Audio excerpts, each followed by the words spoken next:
stood in front of the second grade class and reached into the hat that was standing on his desk. He pulled out a piece of paper and held it high. He said, "In my hands is the name of a lucky second grader. This student will get to make up a Christmas story and tell it at the Christmas program this Friday." Excuse me, bellowed Big Eddie, the boy who sat on the toy store. Excuse me, Young cool Katie, the coolest girl in class. excuse me, mumbled one of the nicest skin kid who's always eating. "Boogle-free cheese!" replied red-headed Robbie. Mr. Wallace frowned. Robbie could feel his face turning red, and he dropped his head to his desk. He had done it again. Robbie meant to say, "Don't choose me." But instead, Boogle-free cheese came out. Red-headed Robbie spoke perfectly fine when talking to his parents or his friends. But whenever Robbie felt nervous or excited or upset, the first words that jumped from his lips usually made no sense. Big Eddie said, Red-headed Robbie didn't mean that, Mr. Wallace. He's just nervous. Mr. Wallace read from the silver paper. "The winner is Robbie." Oh no, said Big Eddie. It can't be so, Said cool Katie. Bad show, said Munchie Max. Pupper Frau! Said red-headed Robbie. That night, Robbie felt sick to his stomach. How could he make up a story and tell it to all the parents and kids at the Christmas program without mixing up his words and saying something silly?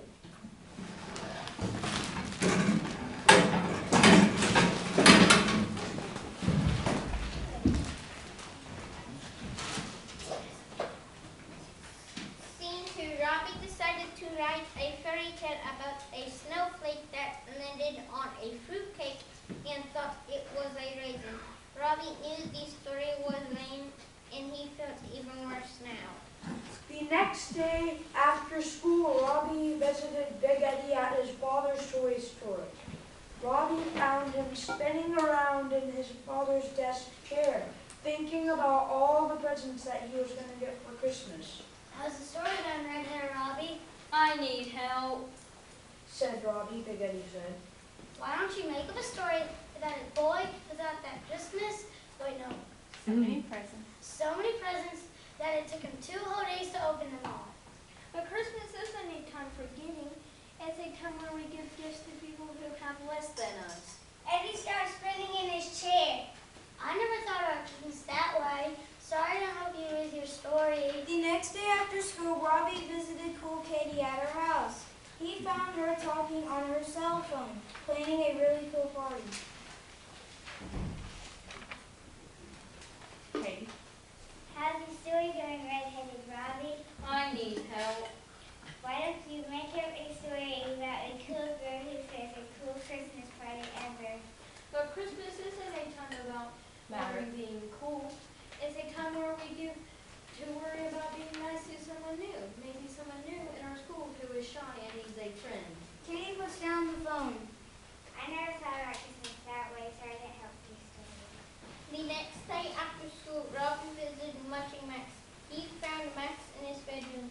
Max was staring at a box of broken candy canes, and he was furious. How's the story going, Red-headed Robbie? I need help. Why don't you make up a story about a kid who is mad at his little sister for breaking all his candy canes? He plans to write her his whole presents as payback. But Christmas isn't a time for payback. It's a time to forgive. Max put down the broken candy canes. I never thought about Christmas that way, so I didn't help with your story.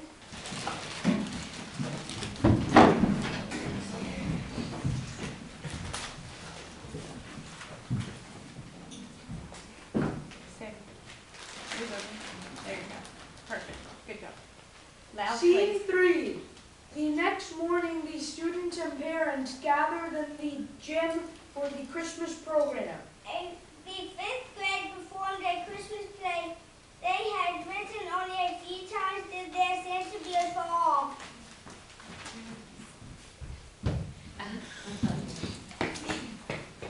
A 4th grader played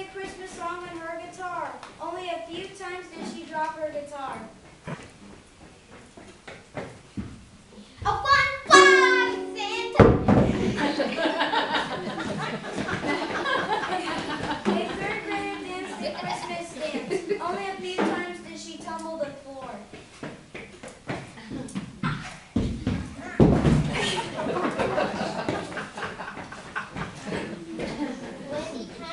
Louder. When the time came for the second graders to perform, Mr. Willis said, Robbie will now tell us his Christmas story.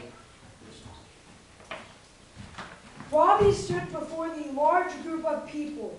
In his hands was the story he had written about the snowflake that thought it was a raisin. His stomach felt like it was filled with lava. Robbie took a deep breath and started to tell his story. Woody Raisin.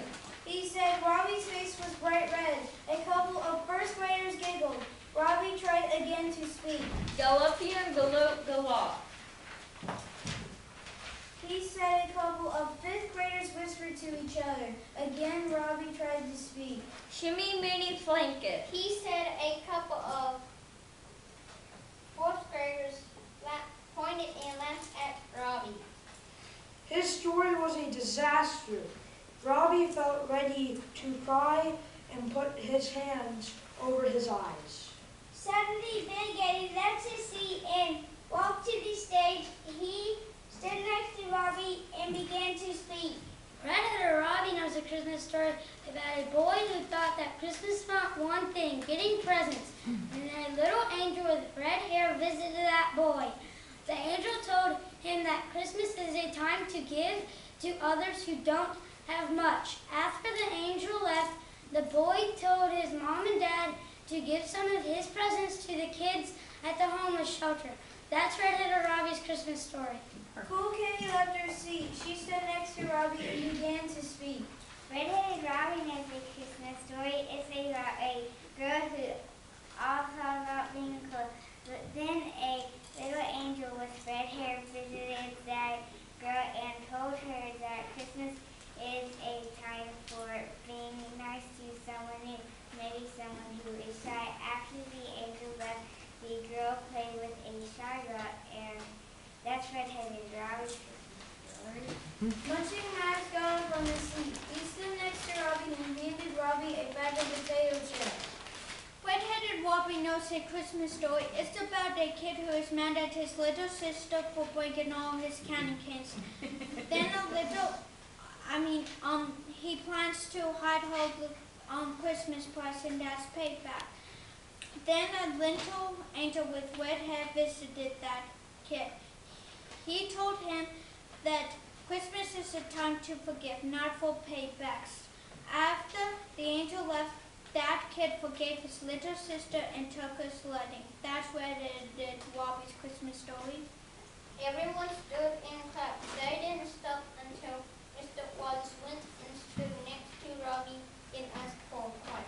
He said, Thank you, Robbie, for your wonderful Christmas stories. Let's each person here follow Robbie's advice. Give before you take. So kindness to others we give a person who has fit you. Mr. Wallace looked at Robbie. Did I forget to say anything?